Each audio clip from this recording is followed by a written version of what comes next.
I can't help but wonder, looking at the world around us and all the information that's now available to us at our fingertips, why is it that people fall for lies so easily? And not only do they fall for them, they spread them.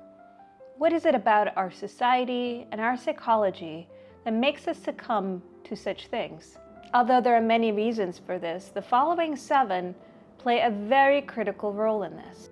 The most obvious reason is confirmation bias. That is, things that fit into our worldview. So we have a tendency to believe things, even if they're not true, purely because they fit into our worldview or our narrative. We tend to both search for and remember things that confirm our perceptions. When we stumble across a story that may or may not be true, if it fits into our worldview, we're far less likely to look for supporting evidence or the opposite of supporting evidence. Smart people in particular are very good at finding evidence to support the claims, but tend to not look for evidence that might dismiss it. So we're more likely to believe it and find information that confirms our beliefs. Number 2, repetition and the illusory truth effect. What does that mean? The more we hear something, the more likely we are to believe it. Even something that gets debunked, like a lie, that what if continues to linger inside of our brains. In 1977, there was a study and it addressed a phenomenon called the illusory truth effect. So the idea is that the more something gets repeated, the more we believe it. Because the first time we incur new information, our brain registers it. It's a lot more critical. It pays a lot more attention. But the more something is repeated, the less attention we pay to it. So the more frequently we encounter something, even if it's a lie, the more likely we are to believe it over time. The other part of it is that the more we encounter something, the easier it becomes for our brains to process it. And we tend to believe the things that are easier for us to process. When it's effortless or relatively effortless for our brains to process something, we get the feeling that it is correct. And the more information gets repeated, the easier it becomes for us to process it. There was a study that was published in Science magazine in 2018. That study showed that false stories reach people much more quickly and much more frequently than true stories. In fact, people are 70% more likely to share something that is false. And what makes it worse is that it travels at 6 times the speed. This is something that propagandists and advertisers rely on. The more you repeat something, the more people believe it. But just because a lie is repeated frequently enough does not make it not a lie. Number 3, truth nugget bombing. What does that mean? Well, I made up the term, so I might as well explain it. But essentially, really good lies have nuggets of truth sprinkled throughout. So what happens is that when you encounter a lie that has nuggets of truth, so when you encounter information that's false, but has grains of truth sprinkled throughout, you recognize the truthful bits as truthful. And thus you tend to ignore the things that you might not have confirmed. You might think that they too are credible because after all, there's a lot of truth that you already recognize within that claim. As a result of us recognizing these truth nuggets, we treat the claims with less skepticism than we would if everything was completely fabricated. And that, my friends, is how the Trojan horse gets in. Number 4, social consensus. We have a tendency to believe things that a lot of other people believe, especially if we have a level of respect or towards those people, they're experts or they're in our tribe. However, while consensus can be a pretty good indicator of whether something is truthful or accurate, think about all the times in history that we got it wrong. People used to think that the earth was flat. Galileo got killed for it. Doctors used to inspect their patients while smoking. Not that long ago, by the way. So obviously, there can be a consensus, a mass consensus, and we get things wrong, and we will continue to get things wrong. And it can feel safer for us to believe the same things that our peers do. So we do. Number 5, availability heuristic bias. What does that mean? The more evidence we see of something, the more we tend to believe it. However, there's types of evidence that are far more accessible and dominant and easy to find, and therefore we're likely to be much more exposed to it. For example, it's much easier for us to access something in a post on social media or in a breezy light article than it is to read a research paper or a statistical analysis. And so we don't tend to see that other research. And further, if we were much more exposed to a particular narrative, we're less likely to look for alternatives. So if we're disproportionately exposed to things that are easily accessible to us versus peer-reviewed journals that may not be, but provide more accurate information, we're falsely left with a perception that there is more evidence to support that claim than not. The other aspect of it is today we are directing our own flow of information. So we're far more likely to search for something that affirms our convictions than not. Number 6, emotional reach. A story that's well told is much more likely to resonate than a story poorly told, even if it is truthful. That's just reality. Further, emotionally intense deliveries make us remember things better and pay more attention. I hate to cite him, but here's what Hitler did, okay? He was quite good at this. So one, he'd show up 30 minutes late or so to his speeches, building up anticipation from the audience.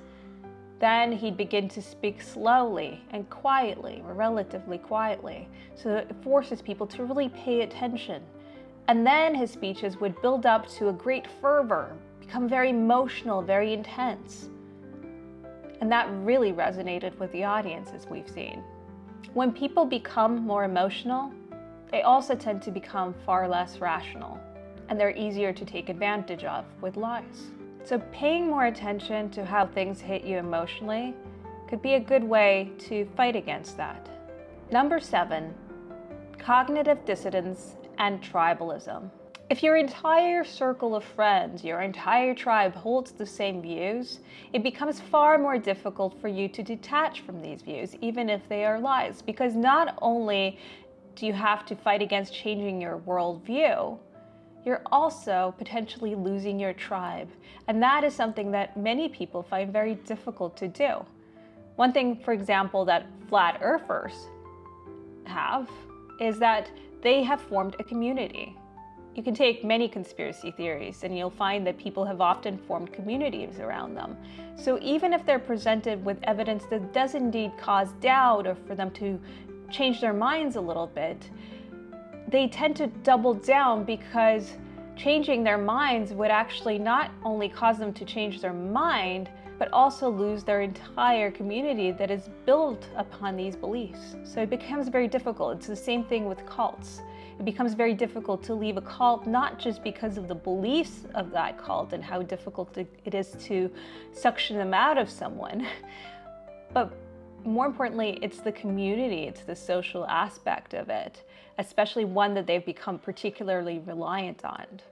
It's just a lot easier for people to just go along with something than to go against their friends. So if something is the prevailing truth within your friend group and it's constantly repeated, even if you have doubts, a lot of people would feel uncomfortable, socially anxious. They don't want the confrontation of challenging other people's beliefs, so they don't. And one thing that makes it more easy for them to continue believing that lie is not seeking evidence that contradicts it. It's easy to believe something if you never look for evidence against it or to support it. And likewise, we also want to avoid internal conflicts.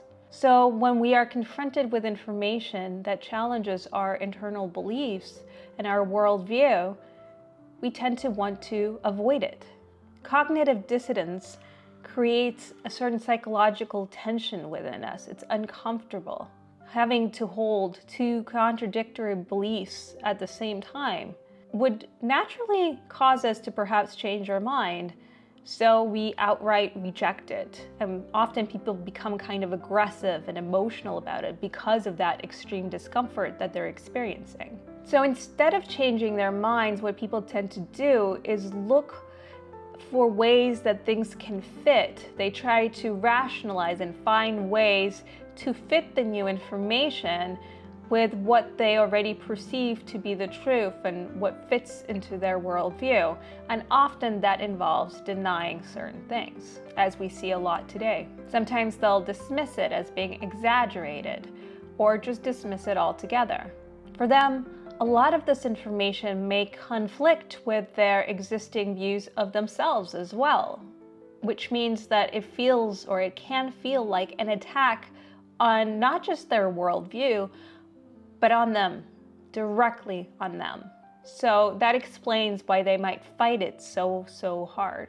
For a lot of people, certain beliefs are also representative of a massive time investment. So the sunk cost fallacy plays a role as well, because to acknowledge that something that they've supported and invested in is not true means that they've wasted their time and their resources, potentially their money. Again, that's something that makes people fight tooth and nail to avoid facing the truth, and it makes it easier to believe the lies. So what do we do about it all? What is the antidote? Or are we doomed? Well, I certainly hope we're not doomed. In an age where false information is constantly harassing us from all angles, we need to have some personal responsibility and due diligence that we take on. And we have to be aware of those things that I mentioned, those 7 things that make us so prone to believing false things. And that includes smart people. I mean, smart people can be the best at rationalizing everything and finding the best information to confirm whatever they believe and finding ways to fit within the puzzle. So being smart is no defense, because those things are inherently more cultural, more social, and more psychological. And that is true to all humans. So where do we start? We start by paying close attention to claims and see if where they're appealing to us is based on emotion or it is based on cold, hard facts. And we should also watch out for repetition, because clearly that is something that can even subconsciously affect us and how we perceive something.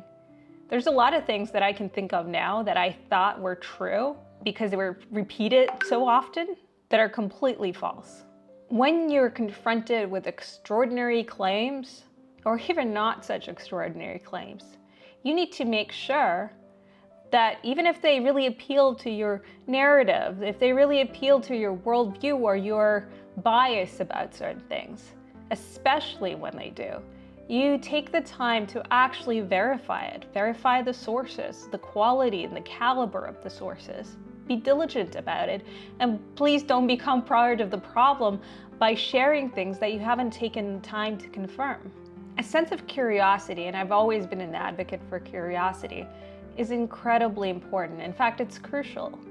That's what gets you an open mind. So then when you approach things, particular information that's coming at you, you're not just looking for something to confirm your existing beliefs, you're curious about what is being directed at you. You're curious where it comes from, how it arrived there, what evidence there is to support it. And you have to be honest about acknowledging the limitations of your own knowledge.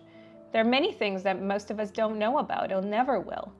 So if you're sharing something about that, maybe don't, or take the time to learn more before you do, so that you can better understand what it is that you're sharing. Become more intentional and aware about how you consume information. When something is directed at you that appeals to your emotions, who are your sources? How wide is your scope? What is your standard for evidence? You know, is it just a tweet is enough, or 5 people tweeting about this is enough, or the fact that 1,000 people tweeted about it is enough, or do you look for actual evidence?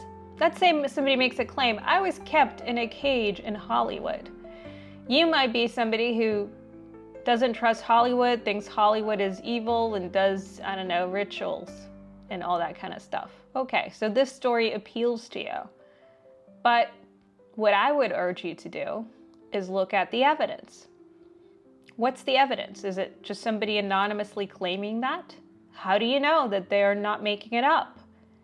Is it somebody on video claiming it? Is this person anonymous? Do we know who this person is? Does this person have a track record of being somebody trustworthy? All of these things. We need to look at the quality of the evidence, not just the claim. And lastly, just because you believe it doesn't make it true. I think if we all hold ourselves responsible and make sure that we're not just being driven by emotions, irrationality, and manipulation tactics, we can have a more honest environment. We can demand a more honest environment by not contributing to both the spread of lies and also the belief in lies. And we can do better as a society, and I think we can. Have I missed anything important? Do you have tips for me? Please feel free to leave in the comments below, and please, please, please subscribe so I can make more quality content. Well, I hope this was quality, so I can bring more content that will make us all more rational as a society. Thank you so much for watching, and I'll see you next time.